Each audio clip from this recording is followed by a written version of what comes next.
আজকে আমাদের সাথে রয়েছেন রুবাইয়াত ফাতেমা তনি। কেমন আছেন আপু? আলহামদুলিল্লাহ আপু, আপনি কেমন আছেন? খুবই ভালো আছি, এবং আপনাদের মতো নারীরা যখন আমাদের সামনে আসে, আমরা যখন কথা বলার সুযোগ পাই, তখন আরো বেশি ভালো হয়ে যায়। তো আজকে আপনার সাথে অনেক অনেক গল্প করব আপনার জার্নি নিয়ে, আপনার সানভিজের জার্নি নিয়ে। আমি জানি আপনি একটা অফলাইন এবং অনলাইন শপ চালাচ্ছেন, ওটার ব্যাপারেও কথা বলবো।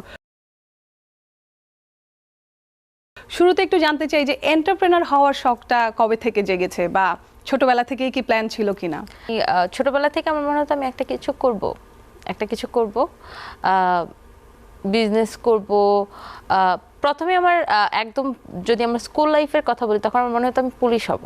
আচ্ছা, আমি একটু ওর থেকে আমার মানে আমার কিছু করতে ভালো লাগতো, কিছু না কিছু করতে। যেমন আমরা যদি টেইলারিং এর কথা বলি, ধরেন আপনি একটা ব্লাউজ যেটা আমরা পরি বা আমরা যে কোনো ড্রেস পরি, ওটা কিন্তু আমি নিজে নিজে শিখে গিয়েছি কিভাবে কাটতে হয়, কিভাবে আমি নিজে একটা ড্রেস খুলে সেলাই খুলে আমি ওটা নিয়ে গবেষণা করছি, যেটা কিভাবে কেটেছে অ্যান্ড এটা কিভাবে সেলাই করা হয়েছে। সো ওভাবে আসলে এটা আমি যখন ইন্টারমিডিয়েটে পড়ি তখন থেকে কাটতে পারি অ্যান্ড সেলাতে পারি। সো ওইটা ছিল মানে আমার ফার্স্ট একটা অ্যাটেম্প্ট বলা যায়, ফার্স্ট অ্যাটেম্প। তো ওখান থেকে আমার শুরু। কিন্তু আমি যে অনলাইনে বিজনেস করব বা দেশীয় পণ্য নিয়ে কাজ করব, ওটা আমার ছিল না। তো কিশোরগঞ্জ আমার বাড়ি, সো ওখানে আমি ওখান থেকে অনার্সটা কমপ্লিট করি। আমি ক্লাস করতে পারতাম না, জাস্ট পরীক্ষা দিয়ে দিই আর কি। তো তখন কিন্তু আমার মনের মধ্যে ওটা ছিল যে আমি একটা কিছু করব লাইফে, আমাকে করতে হবে কিছু। মানে আমি যেভাবে বড় হয়েছি বা আমার মধ্যে যে জিনিসটা ছিল, সেটাকে আমি হারিয়ে যেতে দেই নাই। তারপরে আমি এখানে অনলাইনটা শুরু করি। সো যখন আমি 2015 সালের দিকে ফার্স্ট একটা অনলাইন পেজ খুলি, যে পেজটা আমার এখনো আছে। আপনার উদ্যোগের নামটা একটু যদি বলতেন? সানভিজ বাই তনি? না, ফার্স্ট নাম ছিল সানভিজ। আচ্ছা। সো যখন করি সেটা 2015 সাল, তখন মানুষ এত ফেসবুক ইউজ করতো না, অ্যান্ড তখন লাইভও হতো না। তখন আমি ফার্স্ট শুরু করি কিছু জুয়েলারি অ্যান্ড দেশীয় কিছু থ্রি পিস নিয়ে। সো তখন আমি অত ভালো রেসপন্স পাই নাই, বা আমি নিজেও এত এক্সপার্ট না অনলাইনে, বা বুঝতাম না। তখন আমি করেছি, তারপর তখন রেসপন্সটা এত বেশি পেতাম না, মানে অল্প অল্প অল্প অল্প রেসপন্স পেতাম। তারপরে ওভাবে শুরু, তারপরে ওটা আমি কন্টিনিউ করি নাই খুব বেশি দিন। 2019 সালে, সো তখন আমার ছেলের বয়স মাত্র 1 মাস। তখন আমি যে বিজনেসগুলো করতাম ছোট ছোট, ওগুলোর জন্য আমি আর বের হতে পারি না বা কোনো কিছু করতে পারি না। আর আমি তখন মনে করলাম যে ঠিক আছে, আমার পুরোনো বিজনেসটাতে আমি আবার হাত দিই।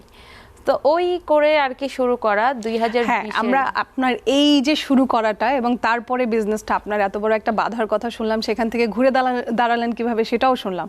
তো বিজনেসের ব্যাপারগুলোও শুনবো, কিন্তু এই মুহূর্তে একটা ছোট্ট বিরতির সময় হয়েছে। আমি বিরতিটা নিয়ে ফিরছি। দর্শক, আপনারা দেখছেন Walmart electric and electronics limited নিবেদিত এসএ টেলিভিশনের নিয়মিত আয়োজন গল্প কথা। এই মুহূর্তে নিয়ে নিচ্ছি ছোট্ট একটি বিরতি। কথা দিচ্ছি বিরতির পরে ফিরবো আরও সুন্দর গল্প নিয়ে। কথা বলছিলাম তনি আপুর সাথে। আপনার এই যে আবার শুরু করাটা, মানে আপনার বিজনেসটা তো অনেক দিন বন্ধ ছিল, আপনি বলেছিলেন ভুলেই গিয়েছিলেন বিজনেসের ব্যাপারে, তারপরে আবার যে শুরু করলেন আপনার বাবার চলে যাওয়ার পরে, বা আপনার জীবনের একটা ঝড়ঝাপটা অতিক্রম করার পরে আবার শুরু করলেন, সেই শুরুটা কি খুব একটা সহজ ছিল? না, সেই শুরুটা ওই সময় তো করোনা চলে আসছে পৃথিবীতে। তখন আপনার 2020 সালের জানুয়ারি থেকে আমি আবার অল্প অল্প করে শুরু করি। আর তার মধ্যে আমার বাচ্চা ছোট, আর ছোট বাচ্চা রেখে কাজ করাটা অনেক বেশি ডিফিকাল্ট, সেটা প্রত্যেকটা মেয়ে জানে। তারপরে তাও আমার জন্য ইজি হতো যদি করোনা না আসতো, কারণ ঘর থেকে বের হলেই বিপদ। কারণ আমি বের হব, আমি কোথায় যাব না যাব, আমার মাধ্যমে জীবাণু যদি বাসায় আসে, তখন আমরা জানতাম না আসলে, আর করোনা সম্পর্কে এত ডিটেলসও আমরা জানতাম না। তো খুবই রিস্ক ছিল আসলে ওই মুহূর্তে। তারপরেও আমি বের হতাম। ওই সময় আমি আমাদের দেশীয় প্রোডাক্টগুলো যেখানে হয়, দেশীয় শাড়ি বেসিক্যালি টাঙ্গাইল, সিরাজগঞ্জ, আমি ওইসব এলাকাতে গিয়েছি নিজে একা একা।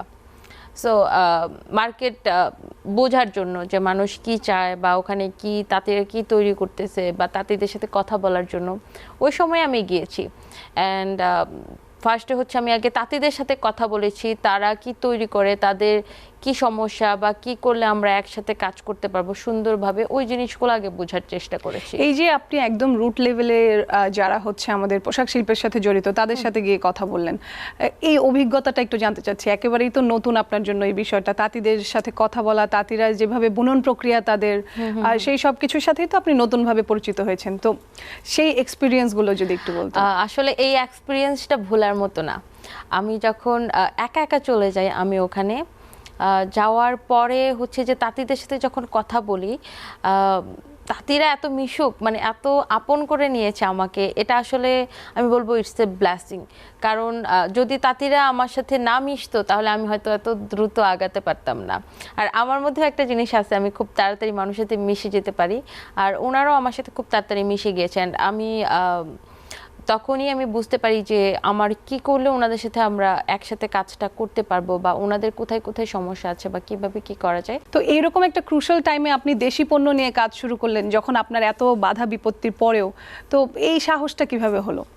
না, এটা আসলে মন থেকে আসে। লাইক আমি নিজে খুব শাড়ি লাভার, আমি শাড়ি পরতে খুব পছন্দ করতাম। সো আমি যখন শুরু করি তখন আমি জাস্ট একটা জিনিসই চিন্তা করি যে আমি ওই বিজনেসটাই করব বা ওই কাজটাই করব যেটা আমাকে বেশি টানে। সো আমাকে শাড়ি অনেক বেশি টানে, শাড়ি ব্লাউজ, আমি ব্লাউজ ডিজাইন করি নিজে।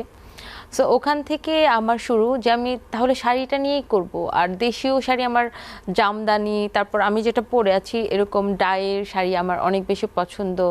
সো আমি ওইভাবে দেশীয় শাড়িটা নিয়ে কাজ করি। আর আমার কাছে মনে হয়, এই যে আমি আপনাকে বললাম, যখন আমি টাঙ্গাইল গেলাম, যখন তাঁতিদের সাথে কথা বললাম, আমার কাছে মনে হয় আমাদের এই জিনিসগুলোকে বেশি বেশি করে মার্কেটিং করা দরকার, এই জিনিসগুলো। কারণ আমাদের দেশে এত সুন্দর সুন্দর শাড়ি হয়, মানে এটা যদি আমরা ঠিকভাবে মার্কেটিংটা করতে পারি, আমাদের দেশের পোশাক শিল্প কিন্তু আরো অনেক দূর এগিয়ে যাবে।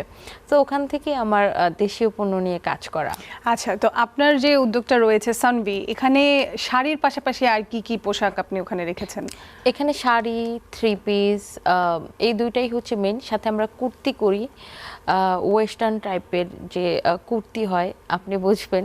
সো ওই ধরনের কুর্তি আমরা করি, রেডিমেড পোশাক যেটা, ওটা করি। আচ্ছা, তো এই যে দেখা যাচ্ছে বিভিন্ন ধরনের পোশাক যখন মার্কেটে আসে, বা আপনারা যখন আপনাদের কোনো একটা নিজস্ব প্রোডাক্ট মার্কেটে দেন, তো সেটার মার্কেটিং স্ট্র্যাটেজি কেমন থাকে? বা আপনাদের, এটা তো গেল আপনার উদ্যোগ, আপনি শুরু করেছেন, আপনি অফলাইনে করছেন, অনলাইনে করছেন, কিন্তু মার্কেটিং স্ট্র্যাটেজিটা কি, বা কিভাবে আপনি বন্টন করেন? না, মার্কেটিংটা হচ্ছে, ধরেন আপনি শাড়ি পরছেন, আমরা আপনাকে শাড়িও দিব, সাথে আপনি চাইলে আমাদের থেকে ব্লাউজটাও নিতে পারবেন। ও আচ্ছা। আমি কিন্তু একজন ব্লাউজ ডিজাইনার, আমি নিজে ব্লাউজ ডিজাইন করি। এবং খুবই অনেকে আছে যে খুবই সিম্পল ডিজাইন খুব পছন্দ করে, বা আপনি অনেকে বোঝে না যে আপনি এই শাড়িটা পরবেন, এই শাড়ির সাথে আপনার কি ব্লাউজ পরলে আপনাকে ভালো লাগবে, ওটা আমি ডিজাইন করি। অ্যান্ড ব্লাউজের, শাড়ির সাথে ব্লাউজটাকে নিয়ে আসার জন্য আমি নিজে ছোট্ট একটা ফ্যাক্টরি করি, যেন মানুষ রিজনেবল প্রাইসে ব্লাউজটা পায়। বাহ, চমৎকার একটা কিন্তু ট্রিক এটা আসলে মার্কেটিং এর জন্য। আমরা আরো গল্প করব, কিন্তু এই মুহূর্তে আরো একটি বিরতির সময় হয়ে গেছে। দর্শক, এই মুহূর্তে নিয়ে নিচ্ছি Walmart electric and electronics limited SA টেলিভিশনের নিয়মিত আয়োজন গল্প কথা থেকে বিরতি। বিরতির পরে ফিরছি আরো গল্প নিয়ে।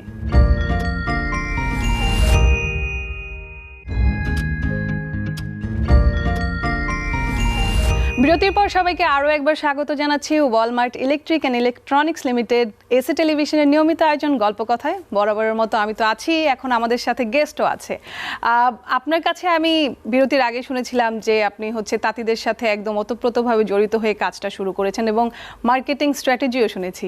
আপনার যে স্বপ্ন দেখছেন সেখানে আপনি সফলতা পান। আজকে আমাদের অনুষ্ঠানে এসে সময় দেওয়ার জন্য অনেক অনেক ধন্যবাদ। আপনি যে নারীরা আছে, যারা বাসায় থাকে, যারা ভাবে যে আমি হয়তো এই বাধার জন্য এই কাজটা করতে পারবো না, আমার মনে হয় আজকের অনুষ্ঠান দেখে, আপনাকে দেখে তারা উৎসাহিত হবে যে কোনো ধরনের উদ্যোগের জন্য। আপনাকে অনেক ধন্যবাদ। যদি দর্শকের উদ্দেশ্যে কিছু বলতে চান। দর্শকদের উদ্দেশ্যে আসলে আমি একটাই কথা বলবো, যে আপনি যদি উদ্যোক্তা হতে চান বা আপনি যদি জীবনে কিছু করতে চান, সেক্ষেত্রে আপনাকে ওটাই করতে হবে যেই জিনিসটা আপনাকে টানে, যে জিনিসটা আপনি জানেন বা যে জিনিসটা আপনার ভালো লাগে। আপনার অনেক বেশি ভালোবাসা থাকতে হবে ওই জিনিসটার প্রতি, অন্যজনকে দেখে অবশ্যই, কিন্তু সেই যে জিনিসটা পারে সেটা দেখে নয়, আপনি যে জিনিসটা পারেন সেই জিনিসটা নিয়ে কাজ করবেন, তাহলে এগিয়ে যাবেন আপনি এবং এগিয়ে যাবে বাংলাদেশ। এবং অবশ্যই আমিও সেই একই কথা বলবো, আপনার মাধ্যমেই আপনার আশেপাশের মানুষেরা এগিয়ে যাবে। এবং আজকের গল্প থেকে যে ব্যাপারটা আসলে মূল যে ব্যাপারটা সামনে এসেছে, যে দেশীয় পণ্যের প্রতি ভালোবাসাটা আরও বাড়াতে হবে আমাদের। একইভাবে ওয়ালমার্ট ইলেকট্রিক এবং ইলেকট্রনিক্স লিমিটেড কোম্পানিও কিন্তু দেশীয় পণ্য নিয়ে কাজ করছে। যারা যারা আপনারা দেশীয় ইলেকট্রনিক্স প্রোডাক্ট বা ইলেকট্রিক প্রোডাক্টস আসলে বাসায় ব্যবহার করতে চান, তারা চাইলে একটু ওয়ালমার্টের ওয়েবসাইট ঘুরে আসতে পারেন। আজকে গল্পকথার আয়োজন এখানে শেষ করে দিতে হচ্ছে। দেখা হবে আগামী পর্বে। সে পর্যন্ত সবাই ভালো থাকবেন, সুস্থ থাকবেন। আল্লাহ হাফেজ।